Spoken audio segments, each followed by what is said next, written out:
ગુજરાતના અમદાવાદમાં બનેલી આ એક સત્ય ઘટના છે। થોડો સમય કાઢીને અંત સુધી જરૂરથી સાંભળજો। સુરેન્દ્રનગરના રહેવાસી એવા અવિનાશે બેંકની નોકરીમાં પહેલું પોસ્ટિંગ વધવાણ મળ્યું હતું। એટલે પહેલા 8 વર્ષ જલસાથી પસાર થયા હતા। લગ્ન અને એ પછી પહેલી દીકરીનો જન્મ બધુંએ સમયગાળામાં રંગે પચે પતી ગયેલું। પરીક્ષાઓ પાસ કરીને પ્રમોશન મેળવ્યું, પણ અમદાવાદ પોસ્ટિંગ મળ્યા પછી ક્યાં રહેવું એ સવાલ અઘરો હતો। દૂરના એક કાકાને ત્યાં 15 દિવસથી તામા નાખ્યા હતા। મકાન ભાડે લેવા માટે એ મથતો હતો। બેંકમાં એક મિત્રના બનેવી કનુભાઈ પ્રોપર્ટીનું કામ કરતા હતા। એમને બતાવેલા મકાનમાં જે ગમે એનું ભાડું ઊંચું હોય અને ભાડું વ્યાજબી હોય એ ગમે નહીં। ઓફિસમાં ચા પાણીનો વિવેક બતાવીને કનુભાઈ મુદ્દાની વાત પર આવ્યા।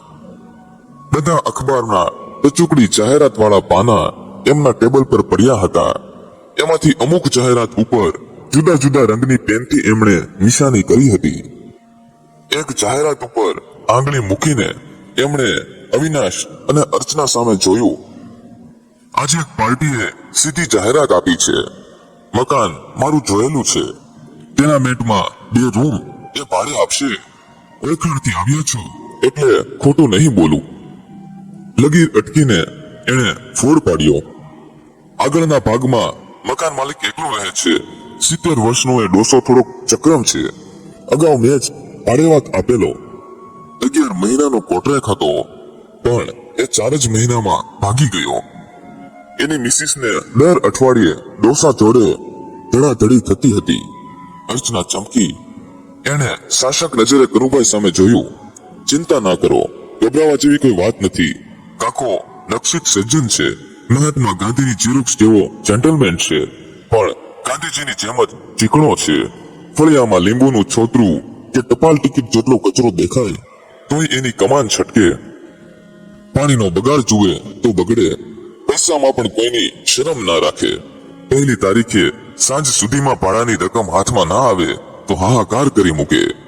લાઇટનું મીટર અલગ છે, છતાં એમાંય પ્લેટફોર્મ લાગે તો વળી નાખે। અલબત્ત થોડી કાળજી રાખો તો વાંધો ના આવે। અદલ મારા પપ્પા જેવો સ્વભાવ। અર્ચના હસી પડી। એમના હાથ નીચે તાલીમ મળી છે એટલે વાંધો નહીં આવે। વાહ ભાઈ વાહ, તો પછી કરો કંકુના। કનુભાઈ પણ હસી પડ્યા। દલાલી બચાવવા માટે કાકાએ આજે પોતાની રીતે જ છાપામાં જાહેરાત આપી છે, એટલે પહોંચી જાઓ। અનુભવના આધારે એમણે સમજાવ્યું, તમારી ઓફિસથી આટલું નજીક કોઈ મકાન આ ભાડામાં નહીં મળે। પાણીનો પ્રોબ્લેમ નથી, સરસ હવા ઉજાસ છે।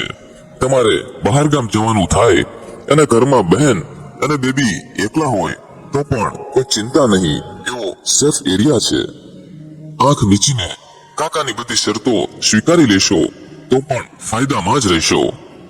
ક્યારેક ટોકે તો કચકચ સાંભળી લેવાની, રાઈટ? એમનો આભાર માનીને અવિનાશે સરનામું સમજી લીધું। વૃક્ષોથી ઘેરાયેલી સોસાયટી અર્ચનાને પહેલી જ નજરે ગમી ગઈ। ચાપાની બહાર બાઇક મૂકીને બંને અંદર પ્રવેશ્યા। ચાપા અને ઓટલાની વચ્ચેના વિસ્તારમાં સરસ મજાના ફૂલછોડ હતા। ઓટલા પર કે ત્યાં બાંધેલા હિંચકા ઉપર લેશ માત્ર ધૂળ ન હોતી। બારણું ખુલ્યું હતું। બંને હિંચકા પાસે ઉભા રહ્યા। અંદર આવો, આ ગરમીમાં બહાર નહીં બેસાય। રણકતા અવાજે વડીલે આવકાર આપ્યો। 70 વર્ષની ઉંમરે પણ ટટ્ટાર એક વળ્યું શરીર, આછા બદામી રંગનો સુતરાઉ જબ્બો, માથે આછા થઈ ગયેલા સફેદ વાળ અને ઘઉં વર્ણા ચહેરા ઉપર તંદુરસ્તીની ચમક। સોફા પરથી ઊભા થઈને આવકારતી વખતે એ વડીલ પણ અવિનાશનું નિરીક્ષણ કરી રહ્યા હતા। 34 વર્ષનો 6 ફૂટ ઊંચો પ્રભાવશાળી યુવાન, પાણીદાર પારદર્શક આંખો અને ગોરો રંગ। બેસો, વડીલે સોફા તરફ ઇશારો કરીને બેસવાનું કહ્યું અને ફ્રીજમાંથી પાણી આપ્યું। નામ તો દેવજી પટેલ, પણ ઉંમરના હિસાબે બધા દેવુ કાકા કહે। દેવ દીકરા અમેરિકા રહે છે। ભાડું આવે તો જ ગેસ ઉપર કુકર ચડે એવી દશા નથી, એટલે વ્યવસ્થિત ફેમિલી હોય એને જ આશરો આપવાનો છે। કરડે કટપણ મને પણ સધિયારો રહે। તમે એકવાર જોઈ લો, ગમે તો આગળ વાત કરીએ। લાઇટ પંખા બંધ કરીને એ આગળ વધ્યા। એટલે અવિનાશ અને અર્ચના એમને અનુસર્યા. તમારી એન્ટ્રી સ્વતંત્ર છે. ગેસ અને લાઇટનું મીટર પણ અલગ છે. પાછળની ખુલ્લી જગ્યા પણ ચોખ્ખી ચણાક હતી. કપડાં અને વાસણ માટે ચોકડી બહારની બાજુએ હતી. અર્ચના ત્યાં તાકી રહી હતી એટલે દેવકાકા એને કહ્યું, પાણી સાચવીને વાપરવું. જરૂર હોય એટલું વાપરવાની છૂટ, પણ બગાડ ના થવો જોઈએ. સાહેબને ભાડે આપેલું એમના શ્રીમતીજી ચકલી ચાલુ જ રાખે એટલે મારો જીવ પડે. ટોકું તો એ મેડમ ઝઘડવા લાગે. આપણે ઝઘડો નહીં થાય. બંને રૂમની વિશાળતા અને હવા ઉજાસ જોઈને પ્રભાવિત થયેલી અર્ચનાએ ખાતરી આપી. આ તમારું રસોડું, ગેસની પાઇપલાઇન છે. આ પલંગ, સોફા અને ટીપોય સાચવીને વાપરવા. એમણે બંને સામું જોયું. સ્વચ્છતા હોય ત્યાં જ લક્ષ્મીજી ટકે. આંગણામાં પણ કચરો ના જોઈએ. ભાડું આપવામાં પહેલી એટલે પહેલી તારીખ. એમાં લાલિયાવાડી નહીં ચાલે. આ બધું કબૂલ હોય અને ખરેખર શાંતિથી રહેવાની ઈચ્છા હોય તો આગળ વાત કરીએ. શ્યોર. અર્ચનાનો ચહેરો વાંચીને અવિનાશે તરત હા પાડી દીધી. ત્રણેય આગળના ઓરડામાં આવીને સોફા પર ગોઠવાયા. સૌથી પહેલા એક સ્પષ્ટતા કરી દઉં. 70 પૂરા થવા આવ્યા છે એટલે ટ્રાફિકમાં બહાર નથી જતો. દેવ કાકાએ અવિનાશ સામે જોયું. રસોડાનો ચા દૂધનો પૂરતો ઉપયોગ કરું છું. બાજુની સોસાયટીમાં એક બહેનને ત્યાંથી સવાર સાંજ ટિફિન આવી જાય છે, પણ ગેસ, લાઇટ, ટેલિફોનનું બિલ કે એવા નાના મોટા બહારના કામ તમને આપીશ. એમણે હસીને ઉમેર્યું. હવે પૂરો પરિચય આપીને હાલમાં શું કરો છો એ કહો. સ્ટેટ બેંકમાં ઓફિસર છું. હું, મિસિસ અને અમારી ઢબુડી એમ 2.5 માણસનો પરિવાર છે. દેવ કાકા પોતાના ચહેરા સામે તાકી રહ્યા હતા. એનો અવિનાશે ખ્યાલ હતો. આ ગાંધીવાદીને પરિવારનો પૂરો પરિચય આપીશ તો એ તૈયાર થઈ જશે એ ગણતરી સાથે બોલ્યો. આ મારી મિસિસ અર્ચના. એના બાપાએ જીવ્યા ત્યાં સુધી ખાદી જ પહેરેલી. દેવ કાકાના ચહેરા પરનો સંતોષ પારખીને એ આગળ બોલ્યો. હું અવિનાશ સુરેશભાઈ આચાર્ય. સુરેન્દ્રનગરમાં છબીલા હનુમાન પાસે અમારો બંગલો છે. એના અવાજમાં ગર્વનો રણકો પડ્યો. હું 1 વર્ષનો હતો ત્યારે જ મારા દાદા વીરગતિ પામેલા. એ છતાં આજે પણ સુરેન્દ્રનગરમાં એમનું નામ આદરથી લેવાય છે. ભાનુશંકર એટલે ભળનો દીકરો એવું વડીલો કહે છે. વીરગતિ. દેવ કાકાની આંખ ચમકી. લશ્કરમાં હતા? મર્દાનગી માત્ર મિલિટરીમાં જ ન હોય કાકા. સમય આવીએ સામાન્ય નાગરિક પણ શૂરવીરતા દેખાડી શકે ને. અવિનાશે ખુલાસો કર્યો. પપ્પા અને ગામ લોકો પાસેથી એમના પરાક્રમની વાત સાંભળેલી છે. સુરેન્દ્રનગરમાં શ્રવણ ટોકીસ પાસે બેંકમાંથી એક ભાઈ પૈસા ઉપાડીને આવ્યા ત્યારે અગાઉથી જાણકારી મેળવીને 2 ગુંડાઓ એમની રાહ જોઈને ઊભા હતા. એ જમાનામાં ખાસી મોટી કહેવાય એવી રકમનો થેલો એ સજ્જન મોટરસાયકલના હેન્ડલ ઉપર લટકાવે એ અગાઉ પેલા બંને લોટકાઓએ હુમલો કર્યો. બધા દુકાનદારો અને રાહદારીઓ ગભરાઈને દૂર ખસી ગયા. મારા દાદા બાજુની દુકાને ગાંઠિયા લેવા આવેલા. અત્યારે મારો દેખાવ છે એ મારા દાદા ઉપર જ છે. પહોળી છાતી, કસાયેલું શરીર, શારીરિક ઉપરાંત પ્રચંડ માનસિક તાકાત. દાદાએ આ દ્રશ્ય જોયું અને પેલાના બચાવવા એ ધાડ પાડીને આગળ વધ્યા. કોઈ પણ ભોગે પેલા માણસને લૂંટાતો બચાવવાના જનૂન સાથે એમણે ગુંડાના હાથમાંથી થેલો છૂટવી લીધો. બંને હાથથી પીસીને એમણે થેલો એવી રીતે છાતી સાથે ચકડી રાખ્યો કે હવે ગુંડાઓ એમના પર તૂટી પડ્યા. દાદાની લોખંડી પકડમાંથી થેલો આંચકી લેવા એ મરણિયા બન્યા. દાદા પાસેથી થેલો છૂટે નહીં એ માટે જેના પાસે પૈસા હતા એ ભાઈ પણ બંને ગુંડાઓને કમરથી પકડીને દાદાથી દૂર ખેંચવા મથી રહ્યા હતા. તમાશો જોનાર લોકોમાંથી જો કોઈ આ બંનેની મદદમાં આવી જશે તો તકલીફ થઈ જશે. ઝડપથી કામ પતાવવું પડશે એ વિચારથી એક ગુંડાએ ખિસ્સામાંથી રામપુરી કાઢ્યું. દાદાના બાવડા ઉપર એણે માર્યું તોય પકડ ઢીલી ના થઈ.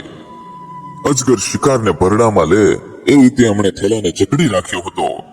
એમના બાવડામાંથી લોહી નીકળતું જોઈને ભીડમાં ચીસાચીસ શરૂ થઈ ગઈ એ દરમિયાન કોઈક દુકાનદારે પોલીસને જાણ કરી હશે એટલે જીપની સાયરનનો અવાજ આવ્યો. પોતાનો પ્લાન ઊંધો વાળનાર ઉપર દાજ કાઢતો હોય એ રીતે ગુંડાએ સ્ટાઇલથી દાદાના પેટની અંદર એવી રીતે ગોળ ઘુમાવ્યું કે દાદાના આંતરડા લોહી લુહાણ તત્પત શ્વાસ થંભી ગયા. એ છતાં થેલો તો ચકડી જ રાખ્યો. એક શ્વાસે આટલું બોલીને અવિનાશે દેવુકાકા સામે જોયું. સાવ અજાણ્યા માણસને મદદ કરવા માટે પોતાના જીવનનું બલિદાન આપનાર માટે વીરગતિ શબ્દ યોગ્ય નથી. ભારેખમ વાતાવરણ વચ્ચે દેવુકાકાએ આંખો બંધ કરીને આકાશ સામે બે હાથ જોડ્યા. વડીલ, મારા પરિવારના આ સંસ્કાર છે. ખિસ્સામાંથી ચેકબુક બહાર કાઢીને અવિનાશે ઉમર્યું. દર પહેલી તારીખે સવારમાં જ ભાડું આપીશ. નોકરિયાત માણસ છું એ વિચારીને વ્યાજબી રકમ બોલો તો મને પણ ઉચાટ ના રહે. દેવુકાકા ગંભીરતાથી વિચારી રહ્યા હતા. અવિનાશ અને અર્ચના આશાભરી નજરે એમની સામે તાકી રહ્યા હતા. બાકીની બધી શરતોમાં ફેરફાર નહીં થાય. એમણે અર્ચના સામે જોયું. પણ ક્યારેક તને તકલીફ આપીશ. ટિફિનમાં કોઈ વાર દૂધીનું શાક આવે ત્યારે ત્રાસ થાય છે. એ વખતે આ વડીલને એક વાટકી શાક આપવું પડશે. અરે કાકા, જ્યારે પણ કંઈક સારું ખાવાની ઈચ્છા થાય ત્યારે દીકરી સમજીને પ્રેમથી આદેશ આપજો. અર્ચનાએ હસીને ધરપત આપી. અહીં રહેવા આવીશું, પછી તમને મજા આવશે, અવિનાશે કહ્યું. એકવાર ફાઇનલ ભાડું કહી દો. તું ભાડાની વાત કરે છે ત્યારે માથામાં હથોડા વાગે છે. દેવુકાકાએ ઊભા થઈને અવિનાશના માથા પર હાથ મૂક્યો. અવિનાશ અને અર્ચના આશ્ચર્યથી એકબીજાની સામે તાકી રહ્યા હતા. અરે બેટા, મારો જીવ બચાવવા જેણે પોતાનો જીવ જોખમમાં મૂક્યો, મારા પૈસા બચાવવા પ્રાણની પણ પરવા નહોતી કરી, એના પૌત્ર જોડે પૈસાની પળોજણ કરું તો પાપમાં પડું. દેવુકાકાના અવાજમાં વિનાશ પડી. અમે લોકો જોરાવર નગરની જમીન વેચીને કાયમી ધોરણે અમદાવાદ આવવાનું નક્કી કરેલું. બેંકમાંથી આ મકાન માટે જ પૈસા ઉપાડેલા. એ સમયના 3 લાખ એટલે આજના તો 3 કરોડ થાય દીકરા. મારો થેલો ચકડીને લગભગ તારા દાદાનું દ્રશ્ય તો હજુ એ નજર સામે તરવરે છે. આંખમાં ચળીલિયા સાથે એમને અવિનાશ સામે જોયું. તારો દાદો ખુદાર અને ખુમારીથી છલકાતો હતો એટલે તેને મફત રહેવાનું ના ગમે એ સમજુ છું. દર પહેલી તારીખે સવારમાં જ 51 રૂપિયા આપવાના. તેની આંખે મોં મલકાવીને એમણે ઉમેર્યું, બાકીની શરતોમાં કોઈ છૂટછાટ નહીં. કાલે કે પરમ દિવસે સામાન લઈને આવી જાઓ. મિત્રો, આ સત્ય ઘટના આપને પસંદ આવી હોય તો વિડીયોને લાઈક અને નીચે આપેલું લાલ કલરનું બટન દબાવીને આપણી ચેનલને સબસ્ક્રાઇબ કરવાનું ભૂલશો નહીં.